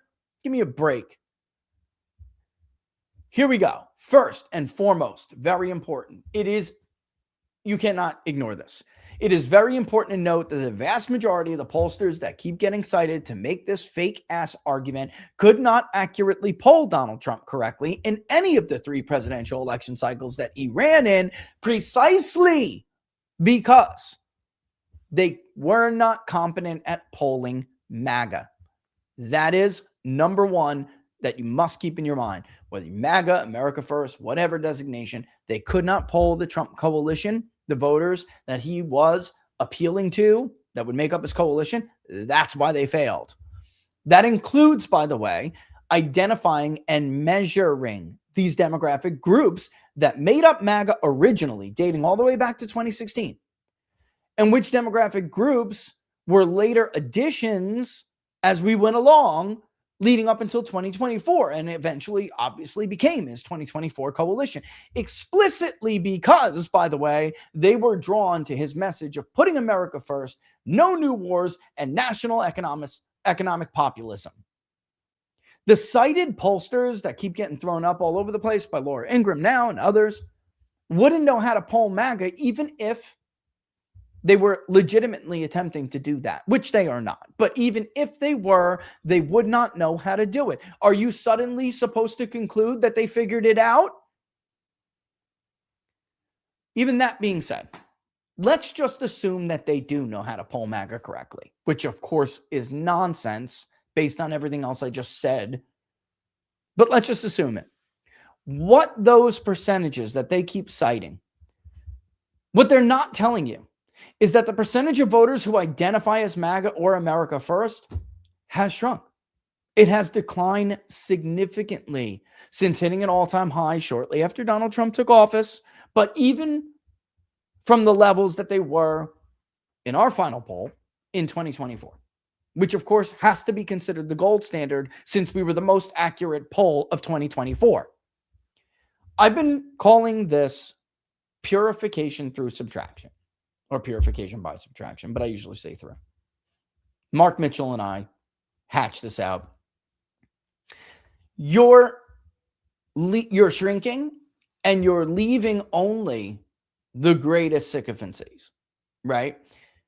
Simple. And I'm not even trying to say that to insult anybody. It's just the reality. This happened to Bush too. And it happened to Obama, by the way. At one point, he did gain some people back, but the last real case, a good case, is Bush. And to some extent, Biden. Simply put, it goes like this. 98% of 30% is considerably smaller than 90% of 40. How much? 29.4 versus 36.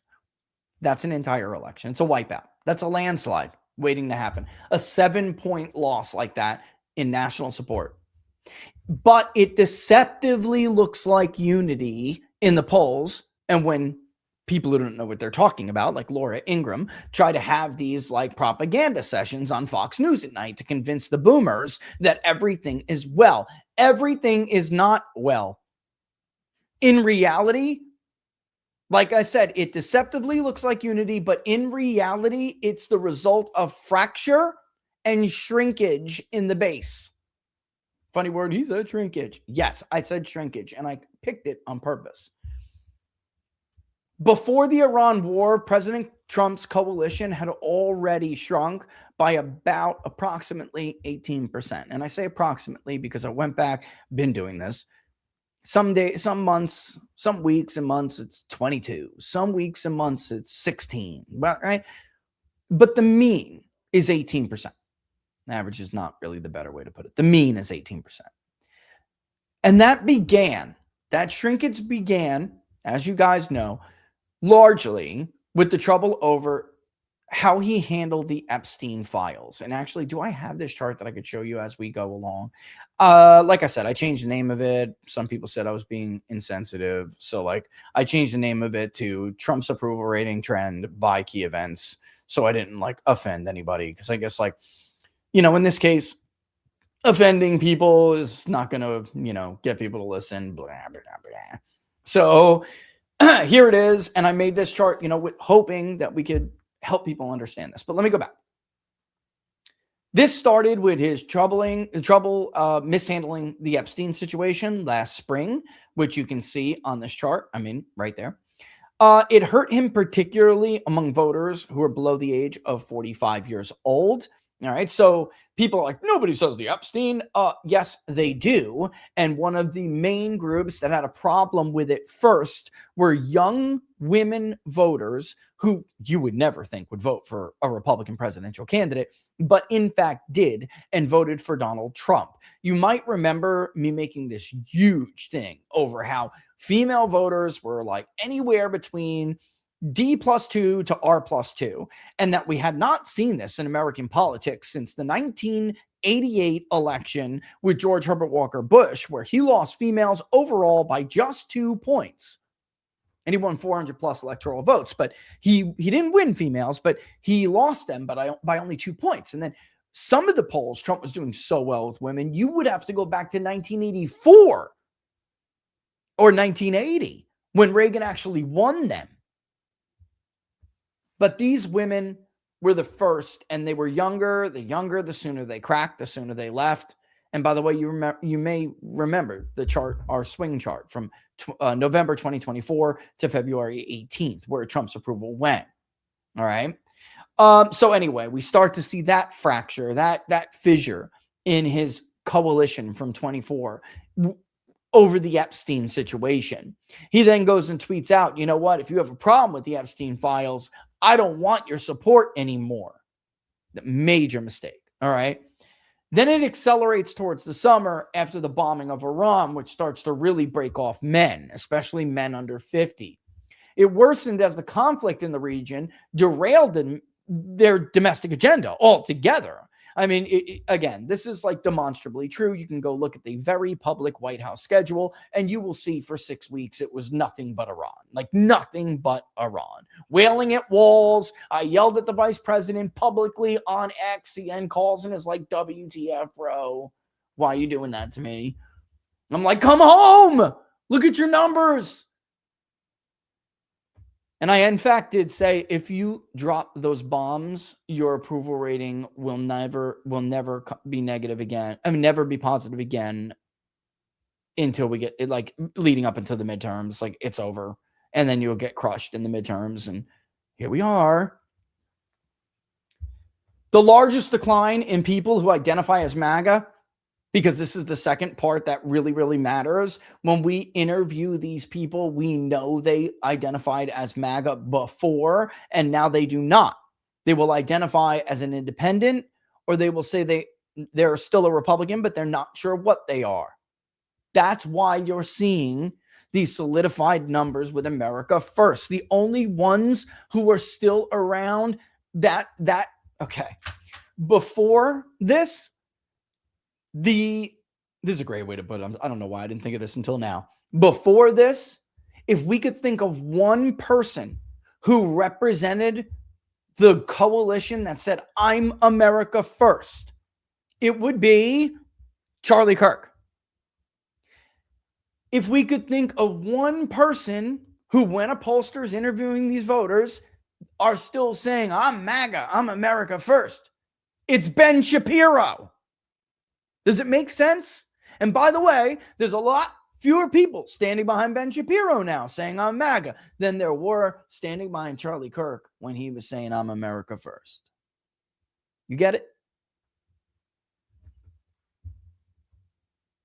They were driven largely this crack by young voters and non-white voters who voted for Trump in 24, and they fueled his diverse coalition. You may remember the polling from Texas in 24. How much more likely were Hispanic voters to say they were MAGA, America First, than white Republicans who previously called themselves traditional Republicans? The Anglo-Texan, way more.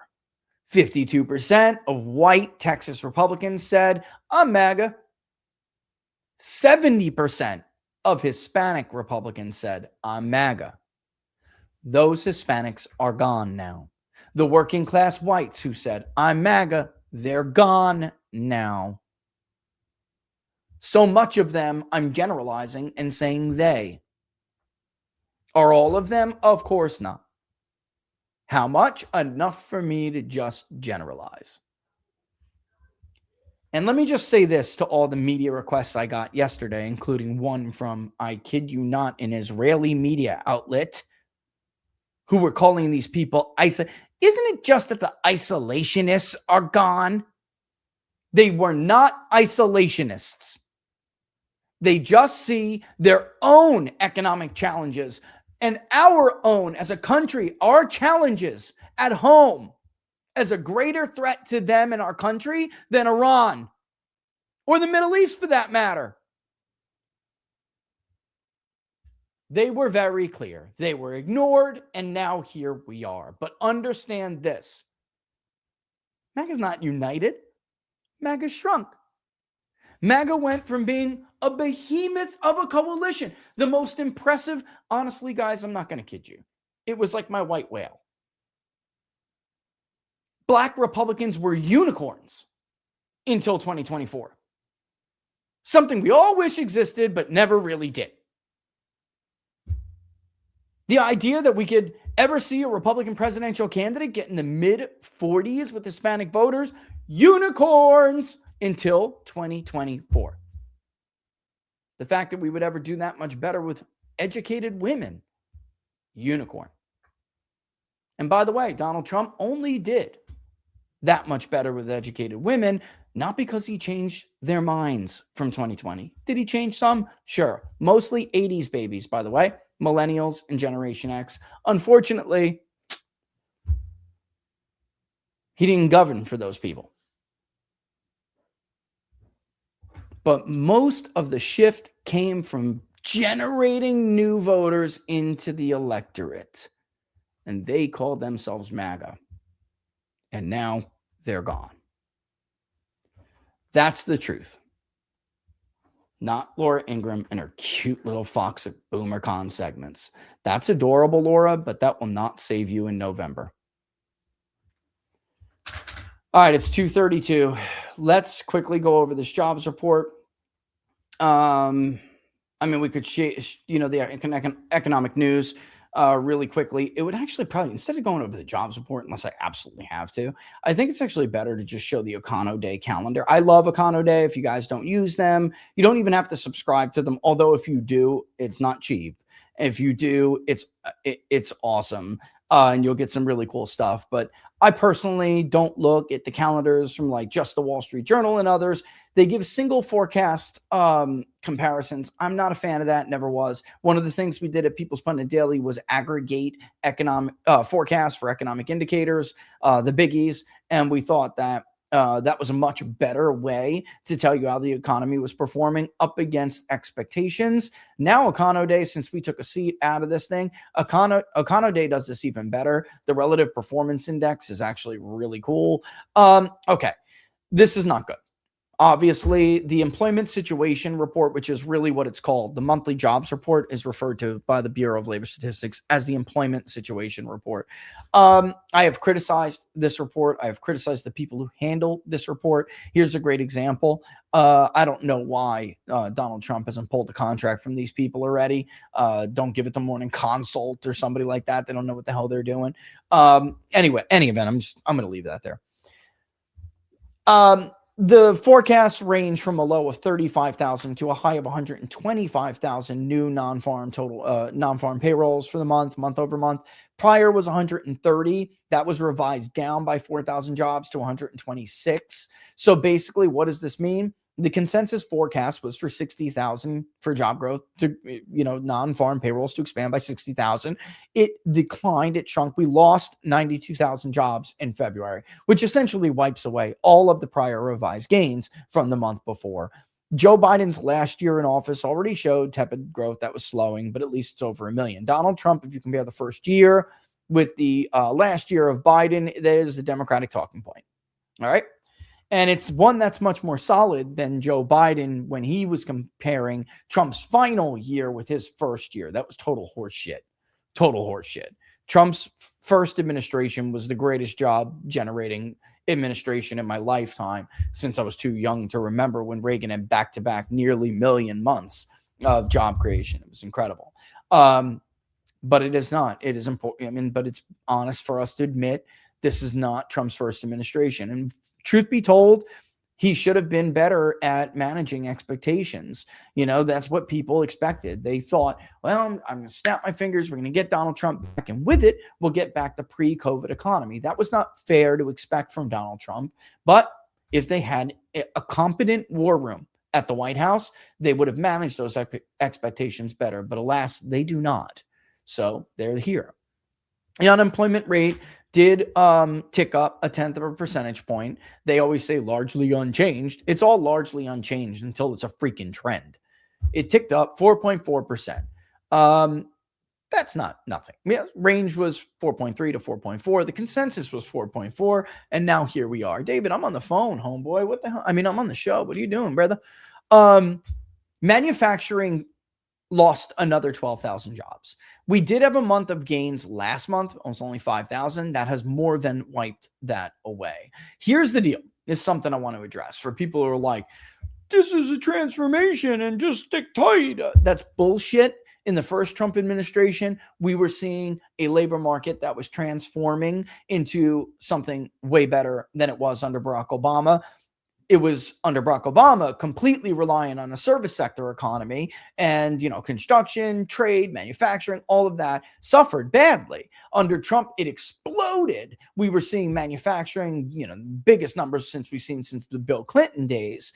That's not what's happening here. Okay. We are not losing jobs because we are losing public only payrolls, meaning the government is shrinking. The government can shrink while we add goods producing sector jobs that are high paying jobs for those who don't have a college degree or have less of a college degree, et cetera, like manufacturing, like construction. That is not what is happening here, guys. This is just an incredibly weak labor market. It's not good.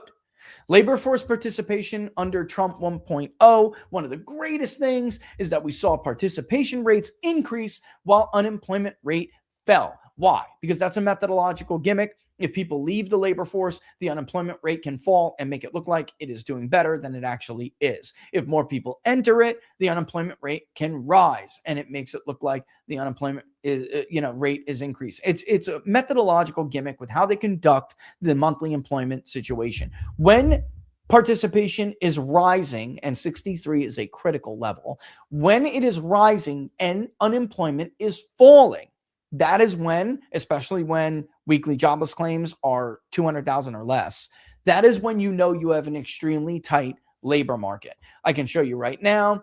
Actually, I think it was better this week, was it? No, it was above 200,000. And we can see it was 200,000 K prior to. So we're above 200,000 in weekly jobless claims.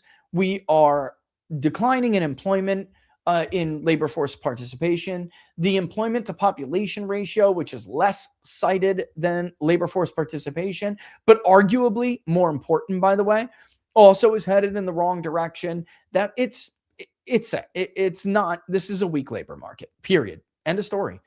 Average hourly earnings came in all right, a little bit over the consensus. That's fine. Guys, the truth is wage data has been distorted since the pandemic. It finally, again, Trump 1.0, during the first Trump administration, we did see wage growth 3% or higher for the first time since before the Great Recession popped off. Never hit it under Obama. And then it was like that for, I believe it was 16 consecutive months until COVID came and crushed us again. The data was distorted. It was unreliable and untrustworthy. Most economists know that. And it really hasn't been right ever since. All right. So it's just a fact. So it's not bad. This isn't bad. We're at 3.8, not bad. But it isn't telling the whole story. And it also isn't the result of like working class jobs. All right. We do continue to see domestic workers as a trend be less of the overall economy. Domestic, foreign, St. Louis Fed employment. Okay. We need to check that actually after this month. Did they post that yet or no? They may not have posted it yet. Domestic versus foreign jobs, St. Louis Fed employment. Where is it? I'm just looking to see if it's there. I don't think it is there yet, unfortunately. Okay, it's not for the month. I'm just curious to see what the addition was. So that's great and everything, but still, it's a very weak labor market, and it's not because we're transitioning into some manufacturing powerhouse of domestic jobs. That's unfortunately not the case. All right, so let's hope this changes and the war doesn't impact this more. Retail sales were also pretty bad. The problem is they could have, the good news is they definitely could have been worse. They were flat last month, the month prior to January, which of course was December. The consensus was for a negative 0.4 decline. It ranged from -0.8 to a 0.4 gain, but we got an actual negative 0.2. So not bad. Relative performance index is pretty cool. If you guys ever check this out, it measures against the expectations. Oh, it does have it here. No, it doesn't. Oh, there it is. Provides a handy summary measure of how an economy that has recently been evolving relative to market expectations. Okay. A reading above 0 means that the economy in general has been performing more strongly than expected, and vice versa for a reading below 0. All right. So you can see that this doesn't mean it's good. It means it's been better than expected, right? So you see that there. All right. And it's not just the last reading. They're doing it for this all across the board. All right.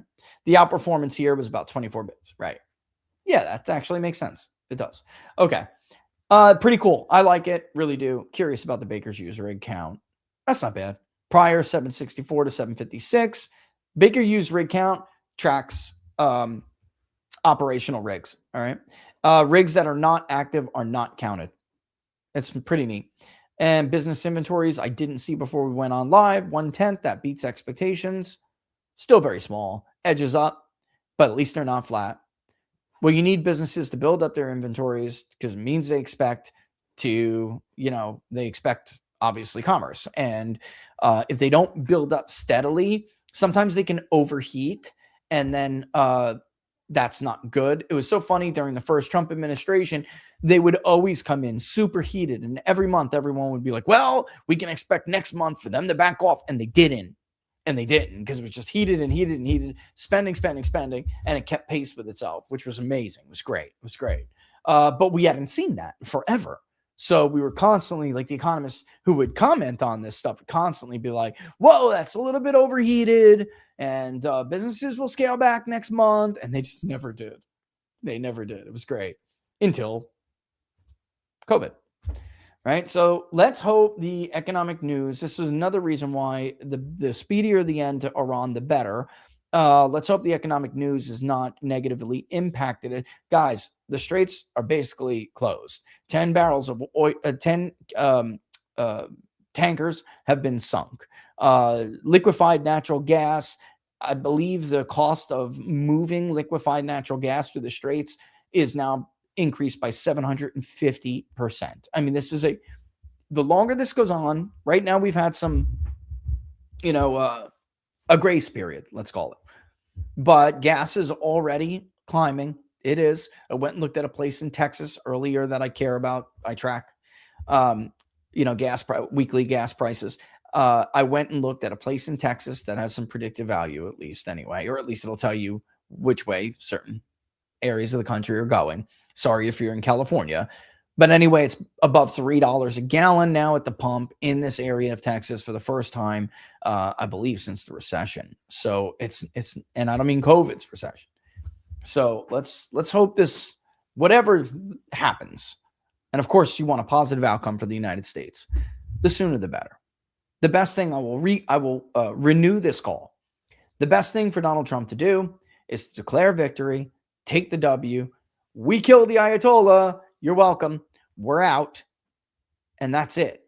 Because the Iranians right now, the truth is, they did reach out to the Iranians, and the Iranians slapped their hand. They said, we're not interested in negotiating right now. Then the president came out, the administration tried to spin it. And Lindsey Graham and everybody with their little comments about president's taking a position of strength here. It's total annihilation or total unconditional surrender or else. Right. He posted that after the Iranians said, we're not interested in talking. And here's why. The Ayatollah martyred himself, guys. He did. He was an old man, a lot of issues. He martyred himself. They had a plan. They're implementing the 5-finger strategy. It is targeted directly at the security agreement in the Gulf. And right now, if you're them, if you can survive as a regime and strike at the heart of that security agreement, which is based on the pretext, the premise that the U.S. can defend our Gulf nation allies. That's what you want if you're Iran, to make sure that you have eliminated. And this is why the U.S., it bothers me when they get into these conflicts. You're either prepared to do everything to annihilate your enemy, or you should never lift the rifle. End of story. Said, and that doesn't seem that Trump he does not want a big war. Well, it's too late. He got some real bad advice. He himself talked him into this idea that he could do this like he did Maduro, and it would become more and more popular. I showed you before where we're at here, guys. Even with the rally effect, it's still majority opposition. Still. And it'll only get worse as time goes on. All right, it's Friday. Oh my God, we do have. Let me blast through this as much as I can. Last night, it was old school high energy. Trump, when Dems are focused, people remember how horrible they are. The price of failure is too high. Listen, I agree with you, Palaway. I'm just saying the public it's not enough to just sell like that's Mitt Romney's strategy. Well, Obama's so bad. Democrats are so bad. You have to give people a reason to vote for you. This is what I tried to explain to them. You have to give them a vision. Americans are about the future. They're always about the future. What are you going to do for us? How are you going to fix our problems? What are you going to address for us? Why right now should we give you the reins of power? And if you don't have an answer to that, you will be burned. You will be burned. Real quick before I get to the next one, because you just made me think of it with money. But the Kentucky 4 thing that you guys all requested is up. It is hot. All right. I mean, it is already raised over $2,000, which is incredible. Of course, I will pay for the rest. I know we're not going to get to the price of a poll. Best you guys can do. That would be great. If I can get at least to, I don't know what my magic number ever is, but if I can get more than this, share it, grab it. It's on Big Data Poll. Go to the Public Polling Project. You'll see it. Grab the link, grab this link and share. I'll give you the link and share it as much as you can. I would like to try to poll this weekend. I really would, guys. I would, if possible, I'd like to poll it this weekend, but we'll see. I think 1776 is, I think 1776 Law Project is going to give some too, which is Barnes, of course. Here, locals, I'll send it to you there too. Hold on, Rumble. I know I'm going to boop. I know. Boop. Okay. I know I'm going to give you guys feedback from me. What am I doing? That's StreamYard. What in the Sam hell did I do here? Delete that. Delete that. Delete that message. Yes, delete that message. Yes, delete it. I think I got to delete all of these, actually. Delete, remove. Yup. Locals, I don't care about you, but I can't believe I just popped that in front of everybody. Why is it doing that? That's the StreamYard thing. There it is. Got it. Okay, that was weird. I've never seen that happen before. There you go, locals. There you go, everybody. Do your thing. Share it as far as you can. You guys did it. I think it was Barnes, actually. Somebody did. And boy, that thing went berserk, man. That was one day because I didn't really push it until then. So it was pretty cool. There you go. I don't know if I did it right again on YouTube or not, but there you guys go. All right. The approval thing is also on Big Data Poll. By the way, I saw somebody wrote that. You can get that approval chart on Big Data Poll. It's also on my X feed right now. So if you want to see by the events, you can see it. Is AK guy at risk of losing? Yes. Listen, I'll be honest with you guys. I'm not saying he's favored. I'm saying like these are really, this is a really bad year for Republicans. They're in a lot of trouble. I think Halpern is right. Once upon a time, we were looking at like a limited number of seats because of the resulting map after the redistricting war. The swing is so great here with independence, particularly, and the malaise with MAGA and the evaporation of MAGA. That's what really we should be calling it. It does potentially put a lot more seats than we didn't expect at risk. Do I think we're in a position where Republicans could lose like 40 plus seats, like 40 or 40? No. But do I see 25 seats that can easily go? Yes, I do. I mean, I really could look for 30. Honestly, I could. 25, though, I think is. So at the point, I think Christian Hines was maybe he was a little bit ahead of others. I wasn't ready to go there yet because I'm trying to be a little bit more conservative with what I think is really a target and what isn't. But Texas, that performance was terrible. That was abysmal. And I do think when you see something like that, it can wind up costing somebody a seat they should never have lost, you know?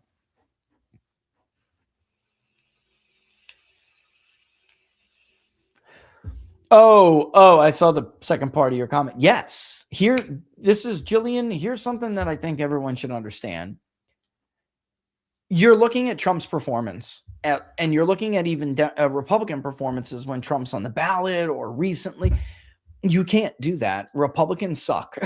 Republicans aren't Trump. They're not even Trump era performers. They even underperformed him in 24. This is a real problem. Like Donald Trump doing what he did made voters say to themselves, well, there is really nobody who puts America first. Like, fuck everybody. Like, that's it. And I mean, watch my language, because I did tell Laura I'd be better, more careful, watching my language, since so many more kids are watching me these days. But she's right. She's right. Although so many of your parents should be able to tell you that I got a potty mouth and, decide for themselves whether they want to let their kids watch me. But she's right. It's just dumb. Why not expand your audience? It's just that I'm always going to be mad at some point. I'm going to drop an F-bomb. It's going to happen. But yeah, a lot of credit for war went to Colin Powell. Well, right, because what did he do? He was the one who was supposed to protect Bush against stupid war decisions. And yet he caved. He was compromised. He lied to everybody at the UN. My dad was a Democrat and a vet from that era and always loved Powell, even though Herbert Walker did good.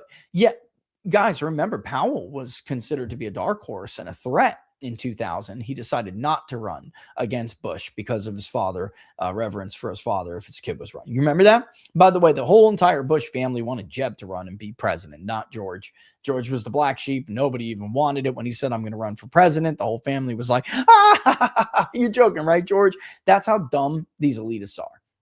George was always the better candidate to run for president than Jeb. Jeb is the Ivy Leaguer who's better on paper. George is the one you like more. You want to have a beer with more. They just don't get it. No matter what metaphor you come up with or analogy or cute slogan, they're never going to be able to see the world through anybody else's eyes but theirs. Kristi Noem is out. Too little, too late. Yeah, probably. Hightower, probably. I think that honestly, they're just going to move on to the next. It's not like they're going to forget about what Noem did there. They're going to belittle Markwayne Mullin to get Mullen to get to the bottom of it. They're going to ask him for accountability on what she did. I'm not going to bring it up here. Let this be a lesson to all the rest of Trump's cabinet and their grifter friends who are using their departments as their personal cash register. Put the movement first or find yourself on the chopping block. The president did the right thing getting ahead of this. I'm so glad he did that. And as much as I personally thought, Noem was nice, you don't do what she did. You don't do what she did. There's so many people let down MAGA. So many people. They did great things at the DHS. All to what? Be overshadowed now because of her fucking personal ambitions and sex life? And did you see what Trump put out? I loved what Trump put out yesterday. I loved it. Where is it? Oh God, that was so good. Oh, I thought it. Yeah. Yeah, good luck with that. I mean, Watley's cooked, dude. I don't know what to tell you. I mean, could he make a comeback? Sure. Yeah, sure. I mean, is there a chance? Yeah, sure. Where is it? Come on, man. Where is this thing? Did he delete his comment? Lou Holtz. I know that was so tragic. Lou Holtz, what a tragic. Here it is. Is this it? No. Did he delete it? Because he deleted 2 messages yesterday. I'm not going to get into it, guys. He did, in fact, post that thing. He deleted it and rephrased number 5. Like, stop. It was there. We all know it was there. But the other one, I'm wondering where it is. He might have deleted it. But he's right. He's right. And I know people were like, dude, he's spiraling. And I'm like, are you kidding me? That's the first good post he's posted in a year. That was him telling them, how dare you do that under my want? Good. It's just becoming the norm for presidents to go back on campaign promises. Yeah, it is. Trump was always different, though. And that's the tragic thing about this. And if people conclude they can't believe Trump, they won't believe anybody else. Doing the bare minimum and rug pulling halfway in. Say back my ass. Yep. I get you, brother. I get you. What the hell is connect me to what? What are you talking about? Oh, you scared the hell out of me. Guys, 6:30 tonight, I'll be on Gage's show. So if you got One American News on your cable thing, check it out. If not, I'm sure he streams it live. But I'm going on Matt Gage's show to talk about the polling here. All the Shah's Men, good book. We never learned. I know. Oh, my God. They don't read books, Stephen. They don't read books. Like, these people, they're not smart. Like, they're just not smart. Jury or Spider, Tony Gonzalez dropped his election bid last night. Herrera advances to the general. Yeah, that's some good news right there. Same question, though. Is it safe? No, it's not safe at all. And you got the part of Bear where it's a real problem in that district, heavily Democratic. Yeah. District includes Uvalde and parts of San Antonio. When do we officially hear amnesty? Soon, unfortunately, soon. Does someone, a Republican, call for impeachment and force the Democrats to vote on it? I'd love to see the struggle sessions. I know. Oh, God. Does someone, a Republican, call for it? I mean, not yet. Not yet. And when do we officially hear amnesty? Soon. The war might be doing God's work when it comes to amnesty, because otherwise what they'll wait for is they'll wait for the midterms. They'll wait for the midterms. Somebody completely, yes, he's serious about the Cuban invasion. I wish I want to lie to you, bro. I want to lie to you, but no. But yeah, it's true. Why do I not see all of your, that's weird. Not all of your stuff isn't coming through. Like John V, like I'm just now seeing your stuff. I don't know why. Like I had to go and look directly at YouTube. I hope I'm not like missing some people's stars and stuff. And by the way, thank you as always. You know what? Thank you for the sticker or the chat, super chat. Thank you. Appreciate that, guys. Laura's right. I got to stop. Smell the roses, you know? Fan funding. I don't want to do that, and I appreciate that, but I don't want to do funding on YouTube for the polls. I got to keep it on the site. John says 3-time Trump voter now feel totally betrayed. To hell with Israel and Iran. Screw Rhino MAGA and grifters. Now America first, America only. Met you in Tennessee at the Barnes thing. Hey, awesome. Oh, that was a good time, wasn't it? I was like, could you tell I broke my toe on that thing? And it was infected because I had a bone infection. I kid you not. Thank God there was a doctor in the crowd. Mr. Wong, have a good weekend. Nothing but love for you. The other super chat or sticker thing I'm missing here is Trump really serious about Cuba? Yeah, Marco Rubio's going to go there. They're going to try to get it to fall. Yep. That stuff I don't care. Guys, as long as it's not military, that stuff I don't care about. Like, take Cuba, take Greenland, take Venezuela. I don't give a shit. You know, like you're talking to a guy who submitted a plan to the administration on how they could control Latin America with provincial governors. I kid you not. Like, this is me.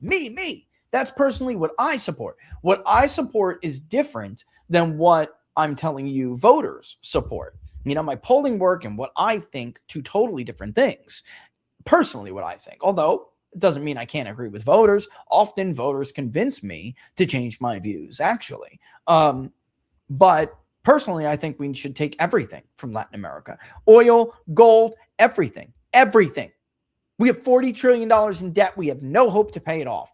Use Bukele, Milei, and Bolsonaro, who you could break out of friggin' prison, and use them as provincial governors. I'm not joking. It was a serious plan. It would be hilarious. It's based on research of who's trusted and respected, who would accept it and who wouldn't. This could work as long as the American government isn't seen as running it. All right? As long as they still feel like they're provinces. They'll do it. That's all I'm saying, though. Is watch. Some schmuck will take the idea and run with it. Clip this. Oh, that's right. I forgot. I literally just said that without remembering that the AI will now do whatever I will now make a short when I say what I just said. I don't want to say it again because it'll do it again. But exactly. It's probably you can stop doing it now. If you were starting the clip, you can stop doing it now. Go clip something else that's worth it. All right. Fuentes is literally right about everything. Laugh out loud. This is the thing. I mean, all these Israel first people, like, they're pushing more and more people to them. Like, they're doing that, Jared. They're doing that. It was always my concern. You're going to give him more relevance. You're going to do it, you know, and then, oh, he said he's going to vote for a Democrat. Look at how many people attacked him for saying I'm voting Democrat because we've been betrayed. What do they get? Maybe 6,000 likes if they're like lucky, 5,000 likes, 1,000 likes. Look at how many likes his post has. It's got to be over 100K now. It's one of the most liked things I've seen him post in a while. They just don't understand it. You know, like, they're on their way out. They are on their way out. All right. Let me get to locals. Will articles of impeachment be filed against Massey for forcing Trump into war to distract from Epstein? That's kind of crazy. I seriously doubt that. Oh, you mean by rhinos? Yeah, I seriously doubt that. I think they're going to have their own problems really, really soon. Can you share that plan on locals? It would be interesting to read. Maybe. I will ask, because if they're not going to do anything with it, then I will share it on locals. I will ask that. Yes, Absolutely. And I had a cool little presentation deck on Canva and everything. I kid you not. I think that's about it here, guys. It's 3:02. I'm going to kick rocks. We wound up doing a 2-hour show anyway, which is great. I did not get through everything. One thing I did want to show you is that it did look like Trump's approval rating was rebounding slightly after the State of the Union, and then he stepped on it. They stepped on it. I just don't understand why they have to keep stepping on themselves. Why don't you just tell Bibi and Miriam to get lost? Like, nobody really deluded enough to think either one of these people are popular anymore. Just get written in their policies. Like, they're just loud because they're paying everybody to post on social media. They don't have any support in the country. It's crazy, you know? The Zionists do think that censorship is the answer, and it's the exact opposite. They do, unfortunately. That's true. And I know it is true because they asked me to give them basically a rundown on why anti-Semitism is what they believed. But really what they were asking me is, why was Israel's image trending so negative in America? I showed them the age signal. Now Gallup, by the way, has totally vindicated me, because there were some people who just thought I was lying. There was. But, well, now look at you now. Pew will be next. Next time they do it, I guarantee you the Palestinians will be ahead of Israel. The trend has been accelerated. I wanted to do it myself, but I wanted to keep we'll do it again real soon. But the fact of the matter is, I mean, that's expected. That was the trend. Their takeaway from it was, you know what? I blame TikTok. We're going to get Larry to buy TikTok. And that was before all of that. Now that happened. So that was their reaction. That was their conclusion. Not let's re-engage, like Cernovich is saying right now. Like, why didn't you re-engage and try to win back these people? Why didn't you try to plead your case to these people? Instead, you just went scorched earth. You committed a genocide in Gaza, which the country believes you committed a genocide. The polling it's got to be even worse now. You don't re-engage, plead your case. No, you say, look at that candle. The wick's burning down really quick. That's the candle of our opportunity. Let's go scorched earth, smear everybody, try to destroy as many people as possible, anyone who gets in our way. Try to take as many countries as we can with dog walking Donald Trump. Ironically, I'm going to say something that's okay, clip this. I'm going to say something that is super unpopular, but to anybody who has ever studied international relations will know 100% that I am telling the truth. The biggest irony I find in all of this is that Israel, which is still can be considered a rational decision, is acting like a very typical encircled power, a growing expansionist power that is encircled. All right. Who else was encircled? Kaiser and Hitler's Germany in World War I and World War II. Ironically, Israel is acting like pre-World War I and pre-World War II Germany. Why? If you're a realist, you know why. They're an encircled expansionist power. They want to grow. They are offensive. They are aggressive. And if you want to be an expansionist power and you're encircled by other nations, you must be an aggressor. That was what Germany was trying to do. And ironically, it is also true that they're doing it for what they rationalize as survival. They're trying to survive in the international system of anarchy. Their best way, they have concluded, to survive is to expand and achieve hemispheric or regional hegemony. And we're helping them. It's stupid, because what does that mean? If they get what they want, we have been reduced. Our influence, our power, which is relative in the international system, will have been dramatically reduced. Why do you think the security agreement is going to be the major victim of this war? The security agreement, the concept, the pretext behind it, that we can protect the Gulf states. It has to be. You have to destroy that. If you're Israel and you want regional hegemony, you have got to destroy the idea that is behind the security agreement in the Middle East, that has stabilized it as much as it has for all of these decades, that the U.S. can protect you. Ultimately, in order for Israel to achieve their goals, which is the Greater Israel Project. Thank you, Mike Cernovich, for coming around now and telling them, stop effing lying. You want southern Turkey. You know you do. I tweeted back in January because I knew what the context of the meeting was. Because somebody told me. I wasn't making it up out of thin air. Now you all know I was telling the truth. Obviously, I knew for sure. There is only one way for them to accomplish their goal, and that is to get the U.S. out of the Middle East. Turkey is a NATO ally, and they've been one since 1952. The only region we were even able to prosecute the wars that we have prosecuted in the Middle East is because of Turkey's assistance. They helped us when the French didn't. Insane. Now we're talking crazy. So don't give me this crap about the Ayatollah in Iran being an imminent threat to you. You're full of crap. You want it all. It's exactly how Huckabee said it. All right. 310. I'm going to kick, or 308. I'm going to kick rocks. The link I did share with everybody. Don't forget about the Kentucky primary. Share it far and wide. Contribute if you can. If you did already, we thank you for it. But definitely do me a favor. Help me out here. Share it as much as possible. I would like to pull the 4th Congressional District's primary in Kentucky, Thomas Massey's race, this weekend, if possible, if we can get there. We will get there eventually, but the sooner the better.